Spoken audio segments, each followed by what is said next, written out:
De ce point de vue, je voudrais venir à ce que les problèmes que les assises sont appelées à résoudre.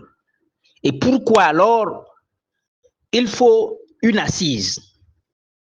Chers amis, je l'ai dit d'abord, premièrement tout à l'heure, que le pays est coincé. Et de partout aujourd'hui, la convocation des assises souveraines est devenue une exigence. Les voix s'élèvent pour le dire. Voyez le nombre de Béninois aujourd'hui en prison parce qu'ils osent parler de leur pays. Regardez le nombre de nos compatriotes aujourd'hui en exil parce qu'ils osent dire que la manière dont le pays est gouverné n'est pas bonne.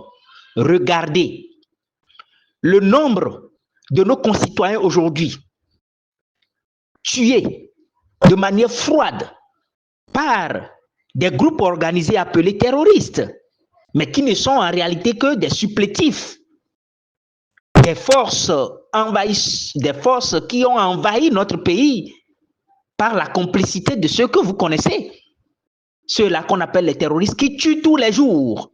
Regardez l'insécurité totale. Regardez aujourd'hui comment on est traqué partout dans la rue. Vous prenez la rue, vous sortez de chez vous, vous ne roulez pas à cœur apaisé. La police vous traque et est devenue, n'est-ce pas, des agents collecteurs au profit donc de qui vous savez ou de quoi vous savez. Regardez aujourd'hui la misère ambiante dans le pays. Regardez la cherté de la vie. Regardez partout les plaintes qui se dégagent. Regardez tout ce qui se fait du point de vue économique, du point de vue politique. Regardez toute l'expérience faite jusque-là. Depuis au moins 2019, où ce pouvoir organise des simulacres d'élections. La dernière de janvier 2024 a fini par convaincre notre peuple que il n'y a pas eu une élection sous ce régime jusque-là. Alors que le peuple est fatigué de ce que le pouvoir fait, que faut-il faire? Allons nous laisser main libre à l'autocratie de continuer à nous broyer?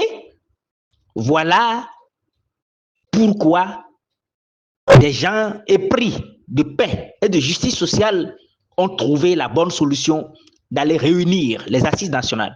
Et ces assises ne seront pas une opportunité de peut-être régler des comptes. Ça doit être une assise où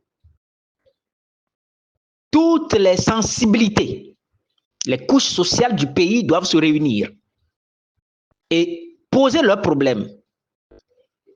Et lorsque les problèmes sont recensés et posés, naturellement, ceux qui seront censés